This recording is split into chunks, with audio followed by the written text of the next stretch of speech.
Having trouble with your garage door? Problem solved. Call Direct Service Overhead Garage Door Company. We're your go-to team for garage door repair, new garage doors, openers, and more. We offer same-day service. We're always ready when you need us. Best of all, you can book your appointment online or talk to a live operator 24/7. No machines, no waiting. So whether it's a broken spring or a brand new garage door, trust the local experts at Direct Service Garage Doors. Call us today or visit directserviceoverhead.com. Yo, what's up, everybody? Hope you're doing well. Welcome to Tusk Talk with Ty. This is it's a Wednesday night. I guess there's no game to prep for. Thank you, Jesus. I feel like that's a good thing, despite the fact that we've got someone else as the head coach. It's still just give us a week to prep, please. That's all we ask. Give us a week to prep, please, Lord. So we got a few things to talk about tonight. Make sure as you guys are piling in here, make sure you like, share, because sharing is caring. Hit the subscribe button and make sure you got the notification bell, turn on, and make sure you have it set to where every time we go live, you get a notification, because we know YouTube's been some silly gooses, not pushing the content on YouTube. So make sure you do that. That way you're notified. So I do appreciate everyone for being here. By the way, Patreon members, we're going to get that updated list of names for the month of September. Should be on the 5th. And then we're going to spin the wheel for autographed cards somewhere around there. So we'll be doing that, and we'll keep everyone up to date in Discord. So we're going to talk about Rhett Lashlee. He did respond. He has been asked about the Arkansas job. We're going to get into that. We might get into some hoops because we got something happening on Friday that I know some of you are really excited about. Do you know that Nick Saban flew into XNA and met with UVA officials this last Saturday night? Says Randy Compton. That is news to me. I don't know, man. Just stay retired, Nick. Just chill out. We don't need you back in college football, for the love of all things holy. I'm not sure that Sam's buyout would cover Nick Saban's signing bonus. So yeah. So there's obviously been a lot of chatter about, clearly with Rhett Lashley, as obvious as that is. From what we understand, and this has been reported, I want to say, I don't know if it was Mike Irwin that reported that first or not, so please forgive me if I'm getting that wrong. But sounds like all the interest is simply from Arkansas' side, that Rhett Lashley, again, this is coming from, I'm pretty sure this is Mike Irwin, that this is all Arkansas, not Rhett Lashley, but he was asked about the job. And or just the fact that the job is open here at Arkansas. His hometown is not far from Fayetteville, and here's his response.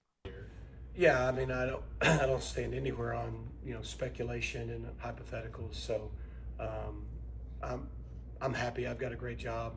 I think when your name gets linked to jobs, it means your team has done well, the program has done well. So it's a compliment to what our staff and administration and players have built over the last 3+ years. And then a lot of times there's obvious connections. If it's your alma mater, it's easy to link names. But I haven't given it any thought because there hasn't been anything to give thought to. It's a fair question, but I'm really excited with what we're building here. I'm not discouraged at all by the fact that we're sitting here at 2-2. I think when you look at it, we've got a chance to go 1-0 in the league this year, which would be 9 straight conference games to start the ACC. I think what we've began to build is really fun, and what we can build is even more special. We got an excellent recruiting class that's freshmen right now. We got a top 25 recruiting class in 26, and a lot of guys on this roster that can come back. And so those are the guys that we're focused on. So, you just, until there's things to talk about, you don't talk about them. Internally, we haven't said a word about it because in my world, nothing's going on. Outside of the world, there's a lot of that speculation, and that's part of our business, and it's probably not going anywhere. Okay, Tim, give me your raw thoughts on that because you said you hadn't heard this yet. No, that's the first I've seen of it. First I've heard of it. And just taking away his words, just looking at his face at the beginning of that video, he kind of rolls his eyes. Through the rest of the video, he just looks like he looks tired of answering this question before he's even had to answer it. He already looks tired of answering this question like, oh my God, I've got 9 more weeks of having to go through this question before it's going to go away.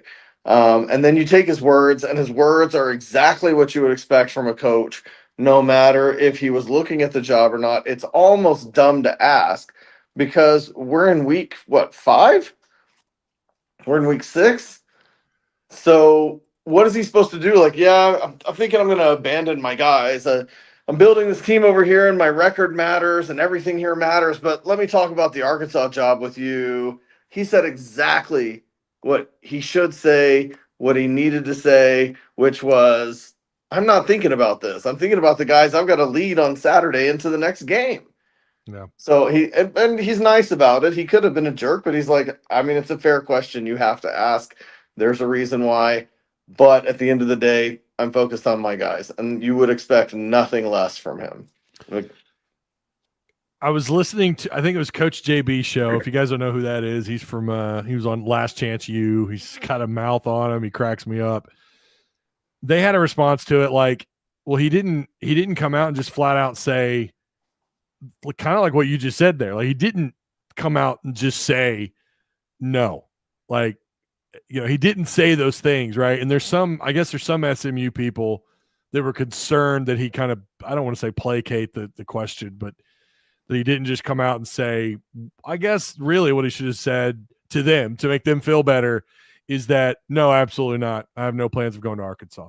And we've heard coaches do that. We've heard coaches just come out and say, I have no plan. Like, that's it. I'm not leaving here. sure. And he didn't do that. He didn't come out and say that. So I'm not reading tea leaves here. Like you said, I think he answered that to the best of his ability, but you got to imagine he knew he was going to be asked this question, like you said. And he didn't do that thing, which was, no, not interested in that job. I've got a job to do here, and that's it. Yeah. Why he could have summed it up quickly, and I could see where people are drawing, oh, he didn't come out and say absolutely not, or didn't stamp the, put the rubber stamp that says no. He didn't do that. Sure. So I guess that's fair. That being said, though, I told you I watched the Little Rock Touchdown Club video from Monday, and it was Craig James, former SMU running back, who knows Rhett well, obviously, as any alum would. And he said, look, I love Rhett and his wife. I think they're great people. And I'm just going to tell you from what I know of Rhett, it will take God calling him home, God calling him and saying, it is my will for you to move to Northwest Arkansas. He said that's what it's going to take for Rhett to leave SMU. Well, that's definitely not something that if you're wanting SMU, if you're wanting Rhett here, that's definitely not something that you want to hear. No. So I listen, I think you're going to have a lot of people that are going to speak on his behalf on both sides of the aisle there. Sure. You're going to have a lot of people that are going to claim that they know everything and, I'm good friends with Rhett and this and that. I don't think Rhett is going to tell anybody a damn thing. I think he's going to keep this pretty in-house, whatever he decides to do. Me personally, right now, I would lean on Rhett being a odds not very high that Arkansas ends up with Rhett Lashley. Now, would that keep him off my list of coaches to call? Absolutely not. You got to call and make him tell you no, or his agent, whatever. Do you have to? Do you have to? Honest opinion, is Rhett's record, Rhett's history so good that you can't not call him just because he's from Springdale? I don't think it's just because he's from Springdale. I think it's what he accomplished at SMU in a short amount of time. You think so? I mean, he's 2-2 right now. We were sitting at 2-2 going into the Notre Dame game. Right. So do you think where he sits right now with SMU, he's a must call? Absolutely. Other than fans want him because he's a local guy. Just honest opinion. Yeah. I think, yeah. I do. Okay. I mean, Okay. I like what he's done. And by the way, like last year, I had people telling me, because I liked him last year. I said, I like Rhett. And I had people telling me, well, now he's got to play the likes of Louisville and Pittsburgh, who was ranked when they played him. He's got to play Clemson. He's got to play Florida State, who always has good talent. Let's see what he does this year. Well, what did he do? He went on a wild win streak after the loss to BYU, which was a 3-point loss to a really good BYU football team, and went on a win streak only to lose to Clemson in the ACC championship game, 34-31. And then he got into the playoffs. I mean, I think too, the other side of it, like he checks off most boxes for me, not all of them. He doesn't check off all of them. One of the things I would like in a coach is an extensive history in the SEC. And he was an OC at Auburn, but it wasn't for a super duper long time. That was, I think, his only stop in the SEC, if I remember correctly. That is something I want. The more I think about it, and I used to tell people all the time who'd bring that up, like, whatever. If you win somewhere, I want to, I think you got to roll the dice on them if you win somewhere at a high level. But the more I think about it, I really do want someone with some SEC experience. He's got a little bit, but only as a coordinator. That's really the only mark on him that I have. Now, what we don't know is long-term success at SMU, because he's not been there for a super duper long time. And that's why I asked the question, because he may go 6-6 this year at SMU. Yeah. I'm not saying he will. And to answer Transplanted's comment there, I don't have anything against Rhett. I went to high school with Rhett. Think he's a great guy. Haven't talked to him in years. Not trying to play like I'm an insider here on Rhett Lashley. I am not at all. I think when I knew him, when I spoke to him, he's a great guy. I only wish him success. We had a very short-lived, intense lunchtime basketball rivalry where he schooled me on the basketball court. But I'm not trying to pretend there's anything there. When I look at his record, he had a great year at SMU, but this is year 2, and he's 2-2, and we were 2-2, and I don't know that he's a must call for me this time around. Mm-hmm. I mean, show me SMU's success for 4 or 5 years in the ACC. Oh yeah, that's all I'm trying. That's all I'm trying to say is show me a little more than 1 year with SMU in the ACC. Great that you won the conference championship. It didn't win the championship game, but show me some more success. Is all I'm trying to say. I don't know that he's on my must call this time around. Well, this is his 4th year. It's his 2nd year in the ACC. His first year at SMU would have tied for, I think, Chad Morris's best year at SMU, where he went 7-6, but he still went 5-3. So he's every year he's been there, he's been above 500 in conference play. 2023, they were really good, 11-3, 8-0 in conference, tied for first in the standings. Which conference was that? American Athletic, the American Athletic Conference. And then in the Atlantic Coast Conference, the ACC, he goes 11-3, 8-0 his first year in the ACC, and now he's 2-2. They got a tough one against Syracuse this weekend.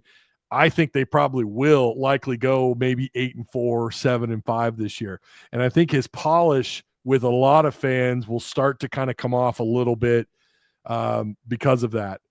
And I'm not an SMU guru. I couldn't tell you everything going in and out of that program. I don't know why they're, what's going on there, but there's still people there that think that they've got enough talent because of how well he's done in the portal. That's the other thing. Where we were severely lacking in the portal, we know he's at least attractive. That's fair. And I think that, and we're going to get into our top 3. You and I are going to talk about our top 3 coaches. And I'm not going to give mine away just yet, but I probably kind of have a little bit here. But if he were to end up at Arkansas, absolutely, I believe donor dollars would come. I think that reaching that 20.5 would not be a question. I think that and I could be wrong. They could hire him and maybe donors are like, no, we wanted Petrino, or no, we wanted, I don't know, Dan Mullen. We wanted somebody else. That's always something that could happen. But I think he's going to move money. He's not someone who's going to divide the state. Everyone's going to want to rally around this guy. And yeah, he is a Springdale guy. that doesn't really affect me at all. It's cool that he's from here. I don't really, and although I'll always tell you, you should not ever abandon Arkansas high school recruiting. I don't really care if you're from the state for the sake of recruiting, because there's maybe 7 guys every class that maybe are worth, and I hate to say this, but that's actually a high number. Yeah, it's a high number to be P4, players, Again, the other area that he checks off for me big time is the fact that he has that he's now 4 years in a part of Texas that you want to recruit the hell out of. You want to recruit out of that area, that whole all the way down to Houston, to the Dallas-Fort Worth. You want to be able to get into that area, and I think he could do that. I realize high school recruiting is not what it once was, but you're still going to have to recruit high school players, whether you like it or not. You're never going to not offer high school players. That's never going to be a thing. So why not have a guy that has that strong pipeline into that area of Texas? But again, I think he would be a boost, a much needed boost. There'd be a lot of hype around him. I don't know. Again, if he does end up going 5-7, 6-6, yeah, then maybe I pull him off my list, because I think that's fair. I think that's fair for anybody. We've never been in a situation where we fired a coach this early in the year since I was like 9 years old when they fired Jack Crow after his loss to the Citadel. Yeah. So I've never experienced this. I don't know what we're supposed to do, but we're going to have to watch as the season unfolds for him. And yeah, if he goes 6-6, 5-7, I might be like, yeah, I don't know how I feel about that. You know what I mean? It could happen. But if he does find a way to get 8-9 wins, maybe he goes 10-2. I think that's probably unlikely, because there's a couple of teams on their schedule that are going to be tough, really tough for SMU to handle. But there is also and we're talking about, by the way, when we put together our list, this is just the who we think you ought to pick up the phone and call, not their likelihood of coming here. Again, I think it's a stretch to get Rhett here. But yeah, I think he's absolutely someone I think you need to pick up the phone and call. Okay. Reading chat here. Appreciate everyone for hopping in here. Make sure you like, share, and hit the subscribe button. Shout out to Patreon supporters. Hey, we just got nominated for the job. Oh, we did? Yeah. I see that. Yeah. Throw your name in for the job. Tim can be one of your coordinators. What do you want to coach, Tim? Defense or offense? Offense. I'm not a great defensive coordinator on EA football, but I can go for 500 yards a game. I don't ever play defense. I just sim defense. I'm going to admit it. I don't play it. That's why I suck against players. By the way, I got to play a former Razorback in our Patreon league. He's on my I got to play him this week. He's Liberty. Scuda, former Arkansas linebacker, is in our online Patreon. He's in both our open league and our Patreon league, and I got to play him. And he's really good. I have him in the open league. He's really good. I have to go back and look at that schedule. Branding Howard says, "What has he done? Who has he beaten? How is their boost? How is their hype? Look at the schedule." I don't think that's not like that's fair. Yeah. I mean, they did go on the road last year and beat a ranked Louisville team. They beat Pitt last year, who was ranked. They lost a close game to Clemson. It is fair. And I think that is something you got to mention is like, okay, but who has he really beaten? He lost to Penn State, got whooped by Penn State in the first round of the playoffs last year, 38-10. I mean, they got smoked. I thought it'd be a better game, and Penn State just took it to them. Yeah. So that's fair. I mean, and if you're going to be critical of Rhett, that would be an area you could look at and go, yeah, but, it's not as if they went undefeated last year and he advanced far into the playoffs. Like, that's perfectly fair. Gary Patterson would be a good hire.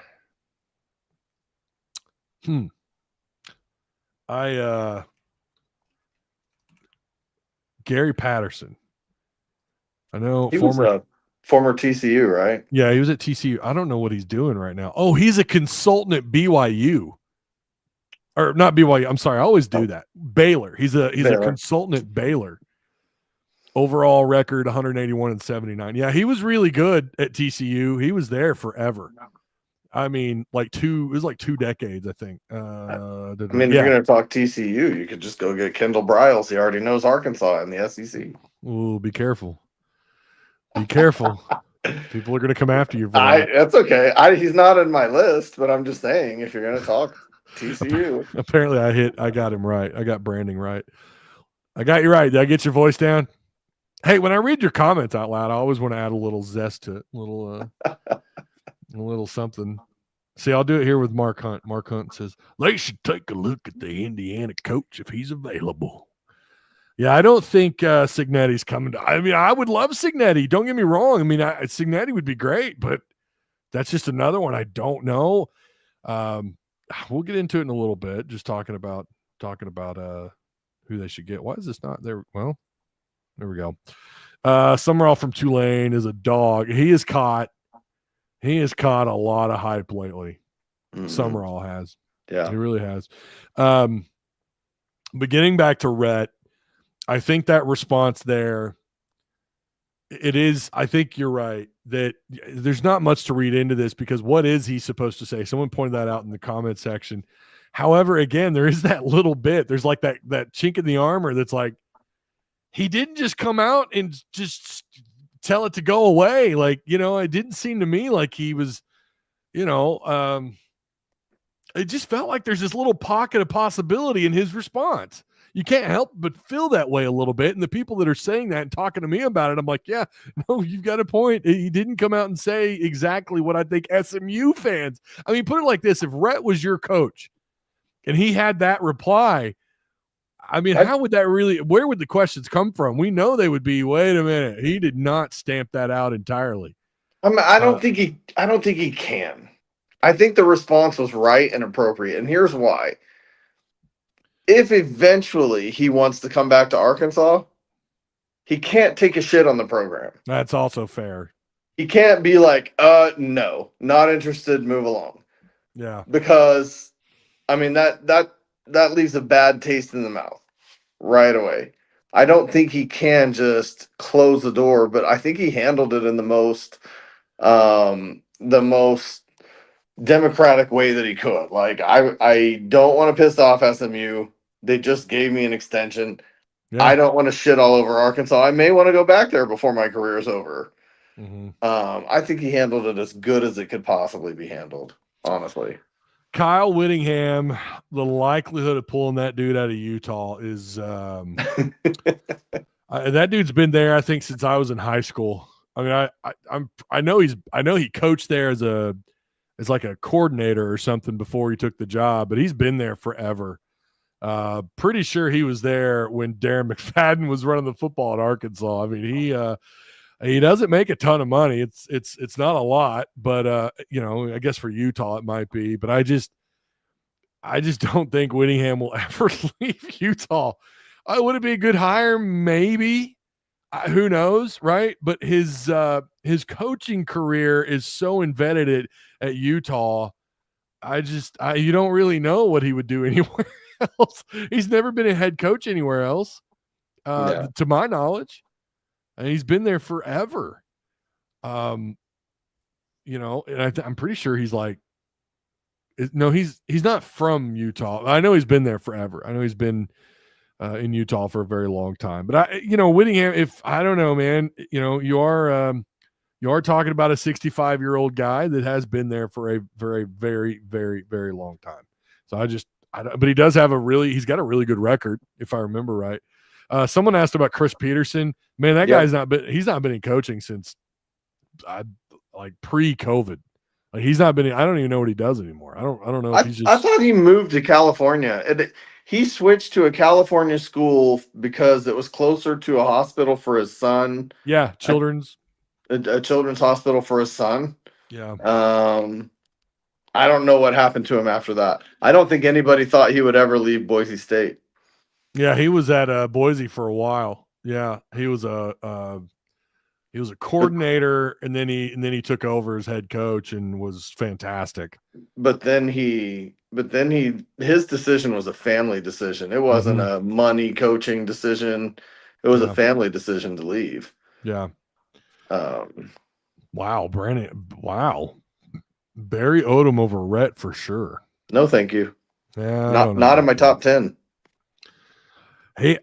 He might be in mine, maybe if like again, because I've got a different criteria. I've changed. I really believe the SEC background just means something.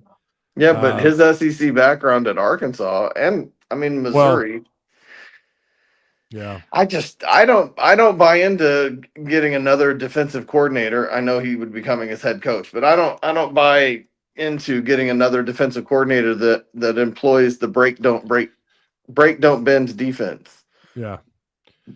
Sorry.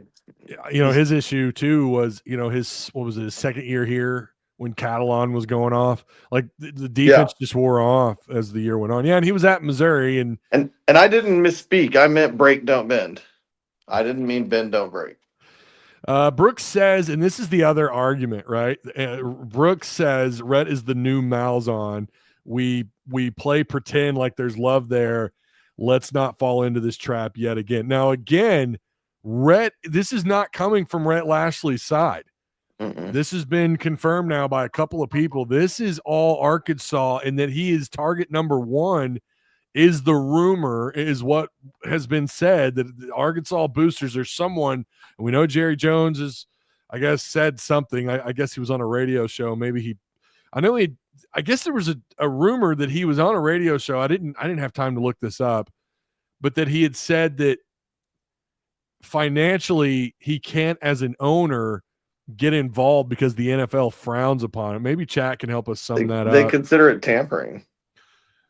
But it's not illegal in college sports. I'm pretty sure on that local radio show, I don't even want to speak on it because I don't know how accurate it is that he said that to begin with. But I read somewhere that the reason he's not more involved at the U of A is because the NFL warned him that it was tampering. I don't remember where I read that at, but that's what I heard. Well, could you imagine if he got involved? Oh my God. I mean, and then you would probably end up with Rhett Lashley if Jerry Jones got that involved. And I'm looking on Twitter. I don't see that. So it might have been nothing, but yeah, I don't know. I don't know how I feel about boosters having the kind of influence that they have over this stuff. Anyway, I don't know how to feel about it. It's great when our guy does it and he goes and gets Coach Cal. That's fantastic. But then what do you do when a number of these high profile, the high millionaires, the Frank Fletchers of the world, people like that with a lot of money and a lot of car lots or a lot of law firms, whatever, own a football team, whatever the hell.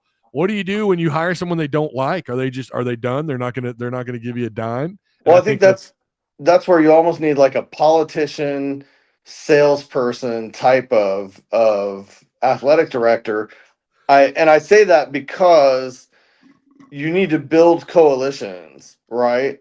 You need to build groups of people who are going to back you because our football program from that standpoint seems to be fractured. Every time the job comes up, there's a group that wants Malzahn and there's a group that wants Petrino. Yeah. And to the point of that comment, Rhett Lashley's the new Malzahn. So from that perspective, it's like, oh, so if we don't take Bobby Petrino, is Frank Fletcher going to be like, well, I'm pulling my money out because Bobby's my guy. He just came out on video and said, Bobby's my guy. And if we don't take Malzahn as whoever else going to pull their money out, you've got to have someone who can be the salesperson and the coalition builder to get everybody together and rally behind one candidate.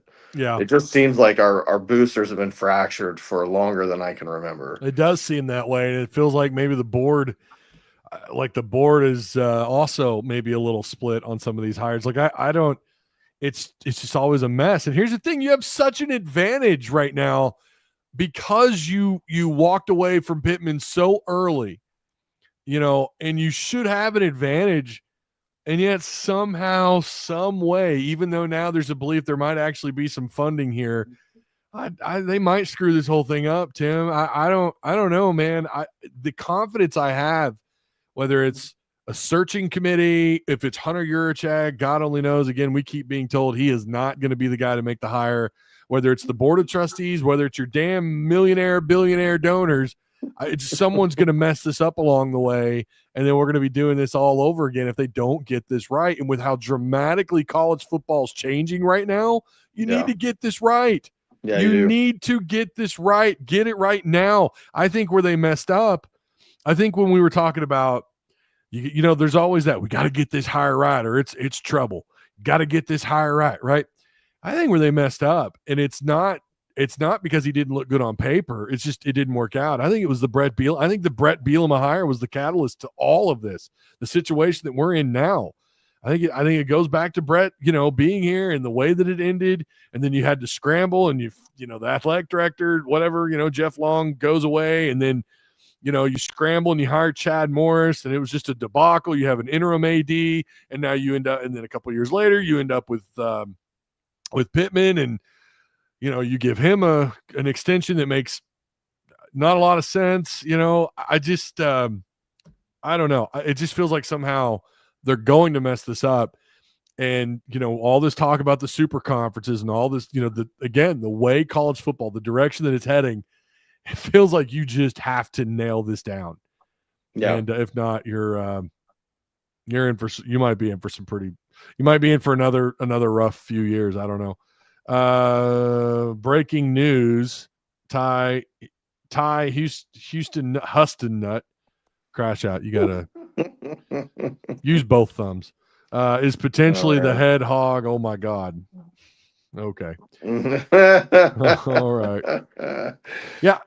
Really quick too. I wanted to point this out. Pastor Jay, shout out to Pastor Jay. This is a really good comment though.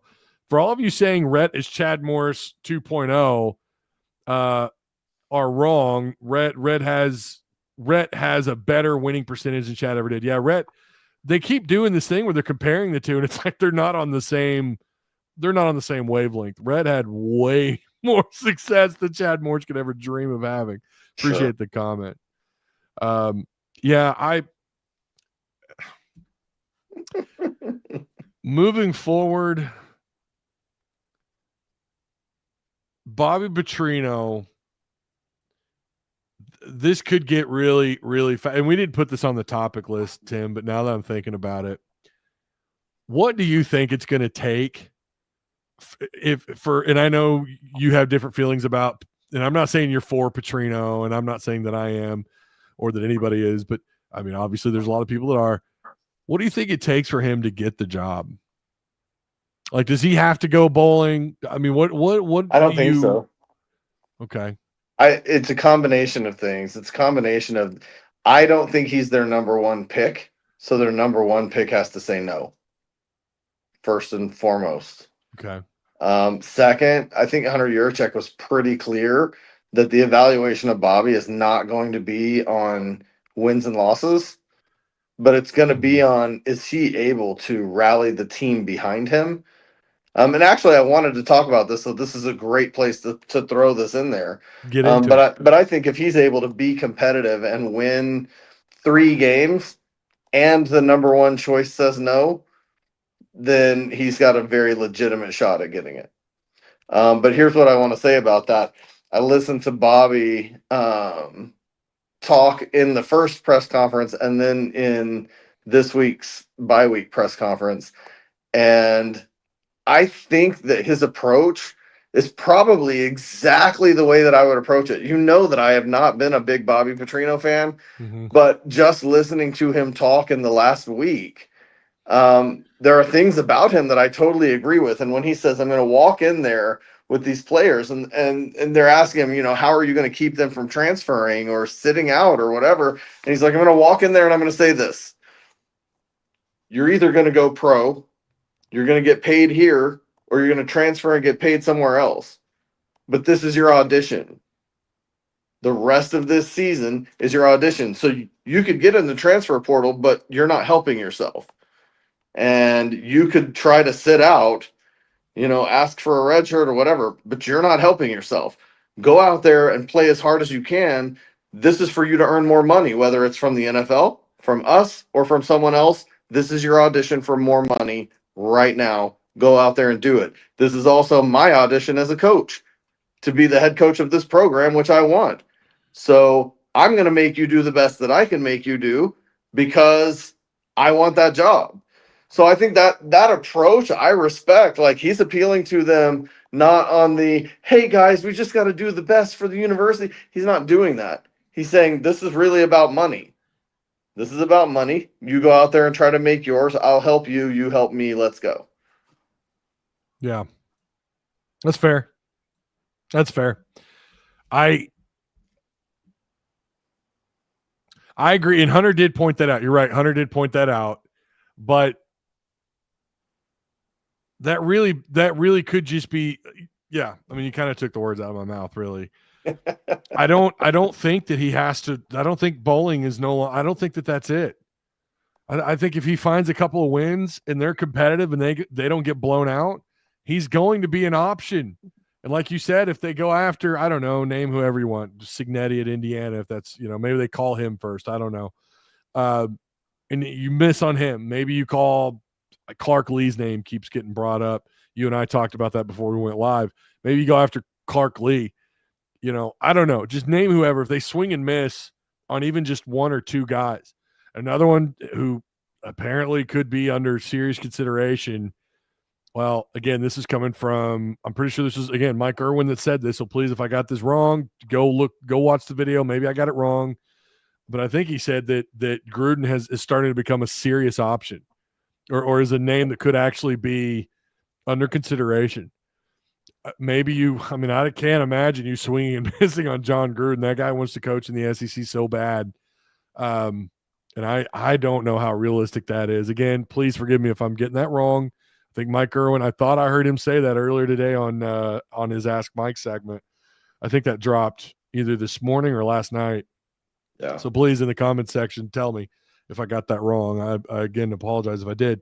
But if that is the case and you miss out on these people, and here you've got Petrino in your back pocket, again, as long as you're in these games and you find a way to win 2, especially if you win 3, how do you turn down Bobby Petrino? Because we know Frank Fletcher is all in on this guy. And from what we understand, he's not the only major donor that's in on Bobby Petrino.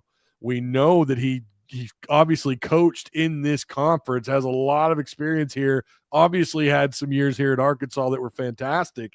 I don't know that he gets anywhere near those years like what they did in 2009, 10, and 11, especially 10 and 11.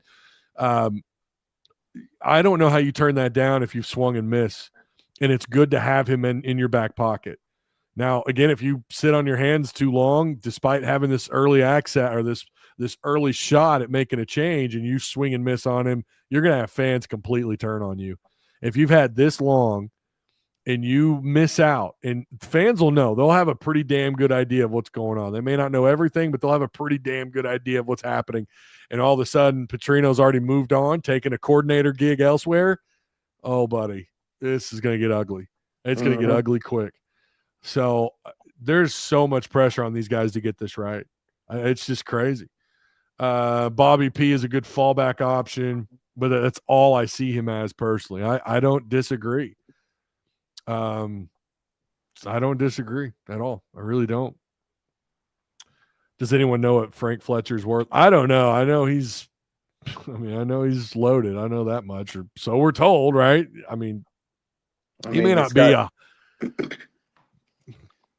Go ahead. I was going to say he's got regional car dealerships all over the central U.S. here. So whatever happened to Landers? You remember Landers? They were all over Central Arkansas, and then they just vanished. Or maybe they're still around. I just don't ever hear about them anymore. I never hear about them anymore.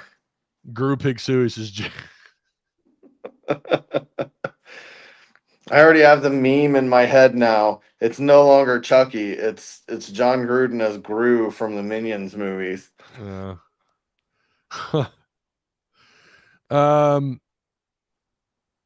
Yeah, I guess so. Branding Howard is just anti Rhett Lashley. I guess this is who he's pointing out. You're talking 3 wins out of 7. All of us top 20. Oh no, that's where I said Petrino if he was to get 3 wins out of the rest. Oh yeah, you're right. Yeah. For some reason I thought SEC said ACC. Yeah, you're right. After a midseason cleaning house, 3 wins now is like, yeah. No, you're right, Brandon. You're exactly. If you find a way, if you're competitive in every one of these games and you find a way to win 3 of them, again, Hell, he might be your first call. I don't know. Or your first call. I'm sorry, your first walk into his office. I don't think he's the first call. I really don't think he's the first call. If he found a way to get you bowling, or if he found a way, what if he did something crazy like he wins? No, I mean they're already calling people, and I don't think he's the top of their list, right? Yeah. I don't think he's the top of their list. It sounds like Rhett is the top of their list. Mm-hmm. I mean, that's what it sounds like. I don't know for sure one way or the other. I don't have any inside information, but it sounds like Rhett is the top of their list. But if you swing and miss on Rhett, and like you said, you've got Signetti, you've got Silverfield, you've got a handful of guys that are close by that you could reach out to and say, you're successful, we want to make you successful here, and you swing and miss on a couple of those guys. I mean, if Bobby makes them competitive and wins 2 or 3 games, you got to consider that. Yeah. Like you said, you don't wait till the end of the season to find out nobody wants you and Bobby moved on. Yeah. Boss Hog says, put the drink down. Bobby's a legend.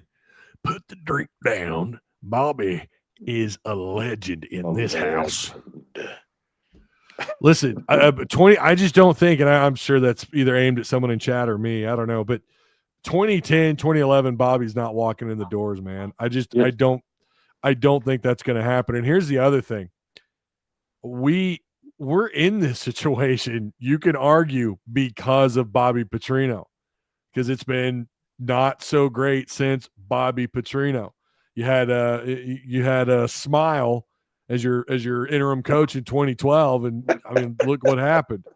I mean, I don't know what to tell you. Like, he leaves places not in such great shape right now. His time leaving here was not because he wasn't winning, because he was fired for cause. He was fired for what he did with the girl on the back of the bike. But I'm not saying that I like Bobby, and I thought the hire as an offense coordinator was great. I thought that was okay. Sam absolutely and Hunter saved their jobs with that one. Like, that's someone who's going to turn the offense around, and he did. Year one, you were top, what was it, 8 in total offense? Are you kidding me? Not scoring necessarily, but moving the ball down the field, he could do it. He could do it as well as anybody, if not better. They struggled scoring, and it certainly looked like this year they had fixed that. And now this year, what's going on in the second half? So before we get this, Bobby is a legend, how dare you? Before we get into that, let's talk about what's going on right now. I'm with you that what he did in the first time was fantastic. We've never seen an offense like that. That was incredible. But I just don't think that Bobby's walking through the doors. I'm not saying he wouldn't be a good hire. I'm just saying I don't think you're going to you're not going to repeat what you did in 2010 and 2011. I have 2 things on that. First of all, my internet's down. We talked about that before the show. I'm doing the show on my phone tonight. So I can't just pop up the stats real quick, but remind me what we have scored in every game but Notre Dame. Notre Dame, we scored 13. Remind me what we scored in the first 4 games. 52. Yep. 56. Yep. What was I don't actually have it in front of me. 30 something, 32, 35. We're averaging about 38 points a game, 40 points a game. Yeah. So on any given football team, would you consider it success to average 40 points a game? Yeah, but I would also look at your past 3 games and what the hell's going on. And one of the problems, along with the defense, you're not scoring and moving the ball. I hear you. I do. Mm-hmm. But from a purely a scoring standpoint, if you looked at expectations of winning games, you should win most games if you score 40 plus points a game. Right. Whether it happens in the first half or whether it happens across 4 quarters, your expectation is not going to be that we scored 40 in the first half and we're going to score 40 more in the second half. Right. If you're scoring 40 points a game, you should be winning most games. That's the first thing, that because I hear that argument like, well, they haven't scored in the second half. Yeah, but they're scoring 40 points a game. Yeah, I mean, the defense gave them the ball twice against Ole Miss in the second half. Gave them the ball twice and they went 0 for 2. Well, one of those they fumbled. So, and they would have won. They would have won the game. I hear you, but I'm ball just saying. Security's part of it. I mean, listen. At the end of the day, that is the offense that's fumbling the ball. Who's in control of the offense? I hear you, but again, in any given statistical game, you score 40 plus points, you should win. How many points What they score against Notre Dame? One of the worst secondaries I in college football. I know 13. I know. Well, what I'm Notre saying Dame is, stepped up and played a game out of their minds for the season. sure, They hadn't played a game like that all season long, and they played out of their minds. And we Yeah. gave up on our coaches. The Yeah, team had no they heart. did. I mean, there's a lot of factors in there. I'm just saying, and I'm not a Bobby apologist, which is why I feel like this should carry a little more weight. I'm just saying from that standpoint, like I don't love Bobby Petrino, but from that standpoint, if you're scoring 40 points a game and you're losing, you need to do some work on defense. Sure, absolutely. I mean, way more work than offense. Absolutely, I agree 1,000%. And I'm not a Petrino hater, but I know. we could talk. We know the defensive issues, and when you put that much pressure on your offense to score every damn drive, it's going to catch up to them. And I think that could be some of it. Absolutely. But they're trending down as far as scoring, and 100%. When they play better opponents. By the way, Ole Miss on defense this year has struggled. Memphis on defense has struggled. Notre Dame has struggled. And when the defense actually did give you some opportunities, they couldn't score. They're going 3 and out, or they're turning the ball over. I mean, it's definitely a problem. That's all I'm saying. And I think, the 2010, 2011 Petrino, I'm sure there were some games where they struggled in the second half. You can't be perfect on both halves. That's hard to do. But I don't feel like 2010, 2011 Petrino coach teams would have done that. And it is a sign of the head coach. If anything, this is definitely a something up with Pittman, maybe more so than Petrino when we're talking about their problems. Ball security is on, I would say, everybody. But they moving forward, if I don't care if Pittman was still the head coach, I mean, I would be concerned about the offense moving forward, even if Pittman were still here, whatever the case. And I am a little bit, and that just, it kind of feels like to me that it, again, I'm not saying they're bad. You're right. They're scoring a bunch of points. They are. And that should be enough. We all know that it's not with that defense and that staff on that side of the ball. I want to see how they respond. It's going to be hard to, I don't think we could even blame Petrino moving forward if they do falter, because this is now a shadow of itself. When you talk about the staff, like those guys are all gone, and that can have an impact on the guys that are on the field. Those are their recruiters. Those are the guys that, they could relate with. That those are their coaches, right? They're gone. Yeah. Now are they going to be even worse? And is that going to put even more pressure on the offense?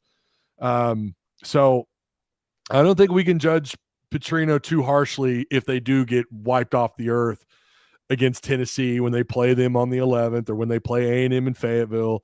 But that will be something that's looked at.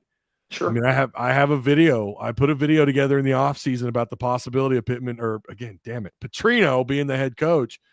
And one of the things I said is, if the offense continues to just be great and it's all on the defense, then maybe there's a pathway for Petrino to be the head coach. That is literally a video that I made before all this happened. Yep. That's edited. You can go watch it. Now, I don't think I actually nailed anything, but I think there's some truth in it about what to expect out of the offense moving forward. For him to be an actual coach target, to be a legitimate target, he's going to have to do better than what we've seen in the second half. They can't fumble the ball. They got to cut down on these mistakes, play smarter football, and hopefully they will, Tim. I mean, they got a bye week to get prepared for Tennessee. I mean, at least maybe the offense will get some things figured out. But well, everybody's been saying Notre Dame was supposed to be last year's Tennessee. Maybe this year's Tennessee is last year's Tennessee. Yeah. Maybe we can pull it off. But I had one other thing. I've heard you say this a couple of times over the last couple of weeks, whether I was on the show or Travis was on the show with you. And you just said it a second ago, is I don't see 2010, 2011 Bobby Petrino coming in, and those are the 10-2 years. Right, you're talking about you don't see a 10-2 season coming, and I want to say from listening to other head coaches, Hugh Freeze and Lane Kiffin, and a couple others have said, even in their own defense, outside of just talking about Bobby or Sam Pittman, but they were saying, like, when you look at what the SEC just did to us with scheduling, oh yeah, they're like 9-4 and 8-5. Is going to have to become an acceptable record for an SEC coach, no matter what program you're talking about. 8-5, where we used to say, well, now we settle for mediocrity because it's 8-5 every year. according to other coaches around the league who have been successful, that needs to become an acceptable record, because the SEC going to 9 games Yeah. and requiring a Power 4 in the 10th game is, I mean, you're just not going to go 10-2. Bobby's not taking the job. Rhett's not taking the job. It doesn't matter who you put. Saban's not taking the job and coming in here and going 10-2 in multiple seasons back to back to back. It's just not happening. Yeah. So no, that's fair. But what I mean is that quality of coaching and what he accomplished and what came with that. If 9 wins is the new 10 or whatever, I don't know that he could reach that. I don't know that version of Petrino. I mean, he's older now. He's not that however old he was when he took the job here. I think he was 48, whatever. But I don't think you're getting that Petrino. I just don't. I could be wrong. Again, I hope I'm wrong if they do end up making that higher. If Petrino, it does feel like we bring up tea leaves often. Boy, it does feel like this is the perfect scenario for him to take over, not because we think it's the right move, but it just feels the cookie crumbles. It feels preordained or something, like this is going to happen. And he's on record as saying he wants to make this right. Maybe he is. Maybe he puts together one hell of a staff on the defensive side of the ball if he were to be the guy. But I don't know. He's not been, since he's been at Arkansas, or since he left Arkansas, his overall coaching record is like barely above 500. Sure. And that includes every stop that he's had. And so, hear me out. I think when you can average 40 points a game at his age, running an offense right now, you're 100% right. If he puts together a great defensive staff, if we bring the money to get the right defensive players, if we bring the right talent with the right staff, he's still capable of putting up 40 points a game. So could he have a great record, 8-5, 9-4? Yeah, I think he could. Yeah. But I don't remember that our defense was stellar even in those 10-2 years. I think the defense back then was still bend, don't break. So yeah, it was. Yeah, it definitely was back then. Willie Rob, bless that man's heart and that beautiful mustache of his. They were bend don't break it at times. It was like fire Willie Rob at halftime. My God, like this offense has to score every other possession, if not every possession. Right. That's kind of where they're at now. But it is, again, with that 9 game conference schedule, it's just absurd. It's brutal.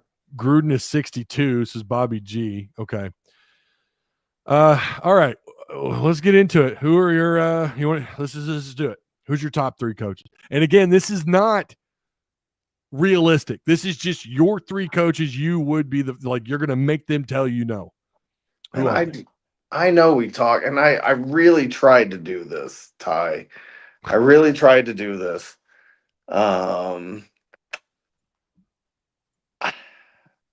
I don't know that I can narrow it down exactly to 3, because I'm not sold on anybody this year so hard that this is my number 1. But I would say that I have a lot of respect for a Silverfield, a Fran Brown, a Signetti. Those 3 would probably round out some version of my top pick. Okay. My top pick.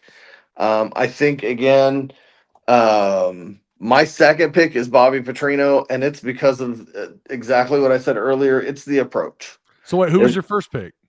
Between those 3, you could just rotate them. Okay. All right. So I see what you're doing. Okay. You rotate the 3 of them, one of the 3 of them. They're very successful with their programs. Fran Brown would be one. I think so. I think so. Yeah. Bobby would be my number 2. Okay. And the reason why is consistency and the way he's approaching the players right now. Because I think that's a smart way for any coach to approach them and say, look, this is about money. This whole game, it went from being about loyalty and your state and your team and brotherhood, but it's not anymore. It's about money. I want to make money. You want to make money.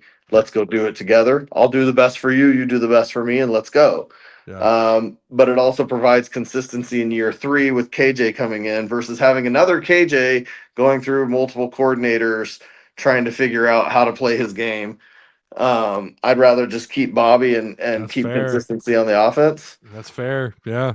And then number 3 I would just number 3 would be one of those 3 again. I think if I had to list them right now, it would probably be Silverfield at 1, Bobby at 2, and Signetti at 3. Those would be my top 3, and Fran Brown would be like 4th. Okay. But I'm not sold on any of the 3 of them totally. But I think Bobby is the fallback option. He's definitely not the number 1. But if you look at consistency for your team and the way he's approaching the players, it's very pragmatic for leading this team in the future. And he's probably my fallback option. Listen, Ryan Silverfield, the guy, he beats SEC teams. He has an impressive overall record. He's only just now 45 freaking years old. And he makes absolutely, I don't think he makes even above like $3.5 million at Memphis. I don't know what his bonuses are. I have no clue what his buyout is. What a background Silverfield has. Like, at first when people kept bringing him up before Arkansas played Memphis, I was kind of entertaining the idea. Like, yeah, he has done really well there, but I don't think he'd be in my top 5. And the more you look at what this guy has done, like his postseason record, I think he's only lost like 1 game.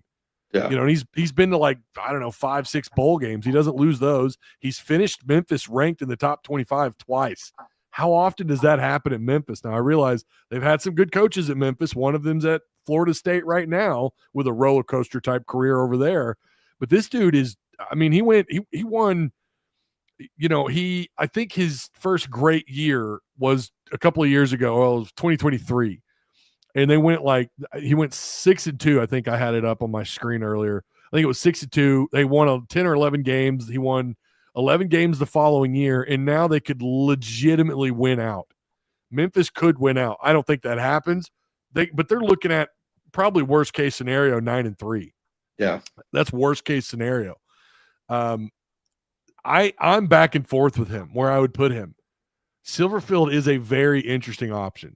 I don't think I would, be over the moon, about the hire, but I think there would be something there like, yeah, he's only had this job. This is his only job he's ever had, his head coaching job. He's got a 46-20 record or something overall. I mean, he's beating who's in front of him, whoever that is, SEC opponent or not. Well, I was going to say, he fits your bill for SEC, even though he hasn't coached in the SEC. He doesn't shy away from them, and he beats them. And he beats them. So it's not coaching in the SEC, but he's not afraid to play them, and he wins regularly. He was he coached in the NFL, multiple organizations, varying. I think he was like a co-assistant offensive line coach somewhere. He's definitely kind of got that offensive line background. I know that might kind of run some people off a little bit, but I think he also coached tight ends and I think he was an analyst at another job, Arizona or something, but Arizona State. But he's definitely got the pedigree and he's proving it on the field. It is someone who I would venture to say I wouldn't have an issue with that at all if they ended up with Silverfield. He wins. Ryan Silverfield wins. So it's hard to turn away from that. Again, make sure you guys like, share, subscribe. We are going to have a post live question of the day. Once again, I didn't think of it because I was distracted with a voice chat. That's actually why I was late. We're doing a voice chat in Discord. We had to address something. And I didn't have time. I usually try to like get an idea of what I want to ask for the post live XP question. I asked this on the last live, and I think I got like 4 questions. So I don't know, man. If you guys want to keep doing this, you got to actually participate in it. But let's do this. What was our one on Monday? I think it was how many games Bobby will win moving forward. I guess. I don't know if we've done this one yet or not, but if we have, we'll do it again. Who's your 3? We're doing our 3. Who's your 3? Who are your 3 coaches that you would that you would pick up the phone no matter what right now? Doesn't matter if they would actually come or not. Just who are the first 3 on your list? Who are they? Saban, Petrino, Patterson. My only issue with Patterson is the guy's been out of coaching for for a while, like almost a decade. That's my only. He was good. Boise State, Washington, damn, that man could coach. I mean, he was really, really good. Well, Matt. my only problem with Saban is, even though you said it doesn't matter if it's realistic, like that's so far off the reservation. I don't know. know. There's no bring. Saban's not Calipari. You're not bringing him in here to finish out his career. Yeah. My top three, Personal opinion. I've been asked this about 7 times now. Number 1 might surprise some people. It's Dan Mullen. Oh, nice. Dan Mullen's my number 1. That'd be the first guy I'd call. And it is a toss-up between him. It's almost like a coin toss between him and Rhett Lashley for me. Dan Mullen has had success at a school that was facing similar issues. Now, did he win 10, 11 games every single year? No. In fact, he only won 10 games once. But he took Mississippi State. His first year, they were 5-7. And then year 2, he was 9-4. Went to a bowl game, went to the Gator Bowl, finished top 20 in the country. Actually finished 15th in the AP that year. Won his next year. His next bowl game, it was Music City, but whatever. They went 7-6.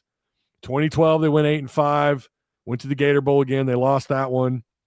7-6. Then they go 10-3 in 2014. That was a damn good football team. With they had really good talent on that team, obviously, but they did go 10-3. They lost the Orange Bowl, but they still finished damn near top 10 in the country. His last year there, before he left for Florida, he finished top 25 ranked with an 8-4 season. I think he's moreover number 1 for me because it does feel like it would be realistic. That is kind of why it's a mix. Even though I said it doesn't have to be, part of the criteria, it does feel like I think he would pick up the call and have the conversation, or at least his agent would, which I'm assuming is probably freaking Jimmy Sexton, because who else would it be? And by the way, what he did at Florida, people always bring up Florida. That man only won back-to-back bowl games in the Peach and the Orange Bowl while winning 21 games in those 2 years, finishing top 2 in the Eastern Conference. He went 8-4, and Florida fans were livid, and finished top 15 in the country.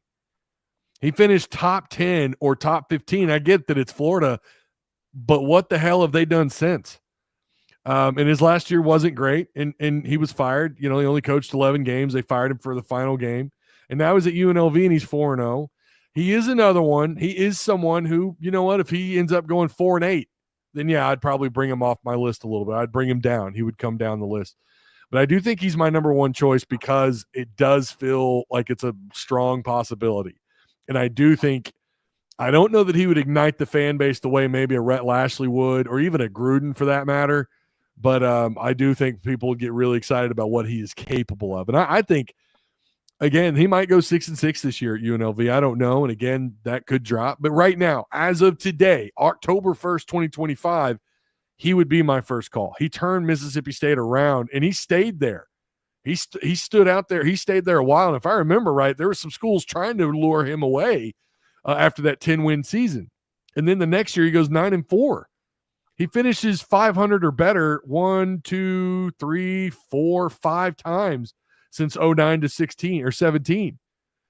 Finished top 20, top 25 3 of those times, and damn near did it in 2015. Should have finished ranked, actually. They won the Belk Bowl that year too. And again, what he did at Florida, yeah, he didn't light the world on fire, but my God, he did win his first 2 years, he won 21 games. So, he got just pushed out of Florida because, they tried to combine his, recruiting. They claimed recruiting was a problem. And, the fact that they didn't win, they were 5-6. So they fired him, and I get it. But at the time, Florida thought they should be winning 10, 11 games every year, 11 games every year. And I think that was a slow decline into Florida pre-Steve Spurrier. Because we got to remember, pre-Steve Spurrier in the 90s, Florida wasn't what Urban Meyer was. They weren't that. They weren't what Spurrier was doing before Spurrier got there. And I think that's always kind of been their mindset since Spurrier. And so, again, he's at UNLV. He's 4-0. My second choice is Rhett Lashley. I already kind of mentioned everything. I think the donor class would be all about Rhett Lashley. It feels like a kind of hire that would unite the state. Fans would be excited. Even the doubters would probably talk themselves into Rhett. I get it. All criticisms of everyone we've mentioned, by the way, are valid. Okay, I say all. Some of them are valid. The SMU comparison with Chad Morris and Rhett is just silly. We got to stop with that. But you got to split the two. Who knows, man? You could hire any one of these guys. They may fail too. I don't know. Third choice is tough.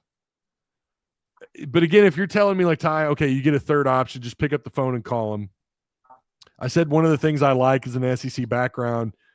This guy doesn't have an SEC background at all. He's never been a coordinator here. The closest thing to the South he's experienced was James Madison. But Kurt Cignetti. Kurt Cignetti would be on that list. He wins everywhere he goes. He's never had a losing season dating back to 2011 as a head coach. Not the greatest postseason record, but why would you not look at this guy based on what he's done everywhere he's been? His worst year was at Elon when he went 6-5 and still finished with a 14-9 overall record with 5 games above 500 in conference play. James Madison, he was electric. And now he's at Indiana, where he went 11-2 last year, got to the playoffs. Yeah, he lost, still finished ranked in the top 10. And then now he's 5-0. I mean, Kurt Cignetti and I realize he's also older. He's my Archie 56 keeps telling me no one above the age of 62 or whatever, above the age of 60. He's 64. He's a little bit up there, but that's not super old. And that's, what I think he'd probably have it in him for a while longer. He strikes me as the kind of guy that's pretty damn confident. And I kind of like that, actually. So yeah, those are my 3. Again, I don't think Cignetti, I don't even think he would. I think if anyone called him and had a shot, it'd have to be like a Clemson or maybe, I don't know, LSU, someone like that. But that would be my 3. So I would be okay with Cignetti as a bridge coach. I don't know about a bridge. I think that's a hire that I think I would expect him to do better than just be a bridge. Did we lose Tim? I think we lost right Tim. here. Oh, you froze up. I'm time. Right here. That's weird. Tim, fix your mansion's connection. I'm not Travis. Paul says didn't score Travis. 40 against Memphis. Nick Saban or bust. Yeah, I don't know about all that. Yeah. Bumble says Rhett Lashley is a distraction. He could be. Listen, I think you're going to get all kinds of smoke. And I don't know about the realistic possibility of anybody else, but I do feel like Dan Mullen. I feel like Dan Mullen would listen. I do. I think he'd like to get back into the SEC. Need some Ozark Go. Oh, brother. I'm on Brightspeed, which I think is part of Ozark Go. Honestly. Yeah. I'm on fiber. It's just that my fiber, they're working in my neighborhood, and our fiber went down for the day. So I'm on AT&T wireless on my phone. Yeah. Yeah. Boy, if you get into the haven't played anyone discussion, you're going to have to rule out so many coaches, though, John. I mean, what else? We got to go with, whatever. And Cignetti, to me, like, I realize you could probably say anybody else, but Cignetti has won every damn where he's gone. I know, again, Clark Lee's name keeps getting brought up, and I do like that he's younger and he's had success at Vanderbilt. I think I would be, again, I'd probably be okay with him. I just wonder how well he would do without a certain quarterback and a certain coordinator. He's been at Vanderbilt for a while, and yeah, I mean, the guy's had 2-10 seasons, his first year and then 2023. And then he was 5-7 year 2. The highlight so far of his career was 7-6 last year. This year they're going to be better. They should win more. They're good this year. Maybe if Vanderbilt goes 10-2, 11-1, maybe he skyrockets up everybody's list. I don't know. He did win he won in Birmingham in the 2024. He won that the Birmingham Bowl. So again, you guys give us your 3. No one's list is perfect. You can poke holes in every one of them. There's not a head coach you cannot poke holes in, maybe outside of a Nick Saban. I don't know. Well, who says that this year should be his best year? Branding. I mean, what did they do last year? I would think that last year was so far his best year. I mean, I realize it's another year at SMU, but yeah, okay. You're just a Rhett hater, dude. Just say it. I have a feeling you're probably one of these, like, you're either a Fayetteville Bulldog, fellow Fayetteville Bulldog, and you just hate Rhett Lashley because he's from Springdale. I don't know. Oh, he's going to give us a here. But it wasn't Springdale High School. He went to Shiloh. That's true. Yeah. He hates him so bad. Well, he wasn't a Bulldog. I don't know. Again, give us your 3, man. Give us your 3. Yeah, he wasn't a Bulldog. That's fair. But just the fact that he's from Springdale, anybody from Fayetteville, if you're from Springdale, you were hated back in the day. He hates him because he went to Shiloh. There you go. He hates him. Is that what it was? Shiloh. Is that what he said? Oh, I see. Okay. So then he might actually be a Springdale Red Dog, because I know Springdale Red Dogs hate Shiloh. That's fair. I guess that's fair, dude. He's gonna be mad as hell if Rhett Lashley ends up in Arkansas. I don't think that happens, but no, he followed up with, "I like him as a person, just not as a head coach." Yeah. Oh, Brandon went to Shiloh. Okay. Oh, okay. Tables have turned. So now the turntables have turned. Would it be crazy if the players respond to Petrino and we end up doing good? It would be crazy.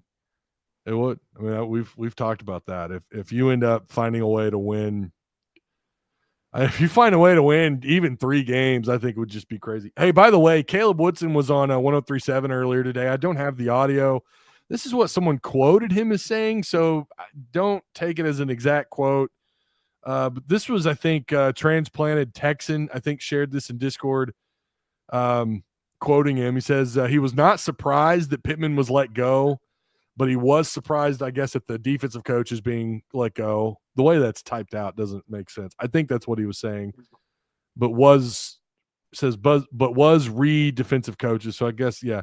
Petrino's meeting with the team was coach talked, players listened. The approach has definitely changed from Pittman to Petrino.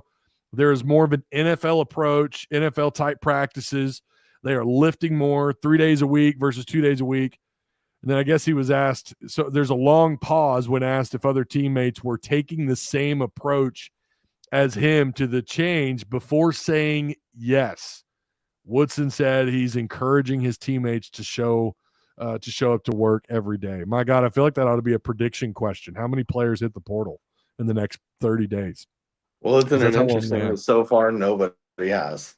Nobody has. That's crazy. That is an interesting note that nobody has. Yeah. So, and I think that speaks to Petrino's approach.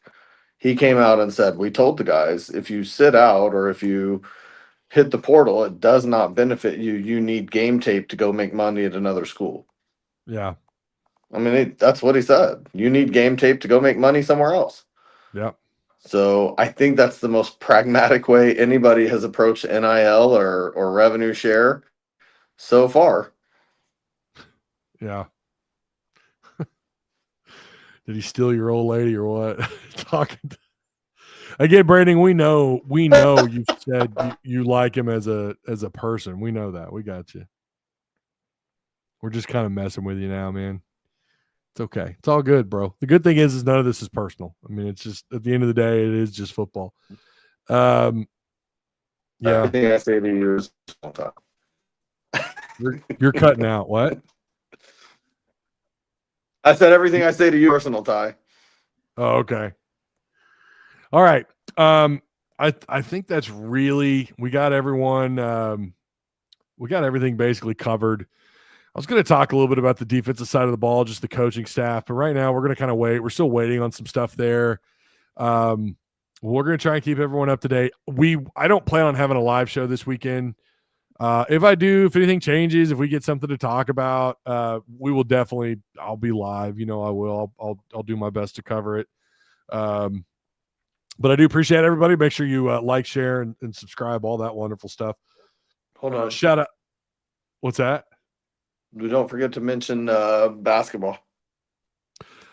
I'll let you do Prime that. time at the Palace. Prime time at the Palace starts at 8:00 on Friday night. It is not Midnight Madness like we talked about earlier.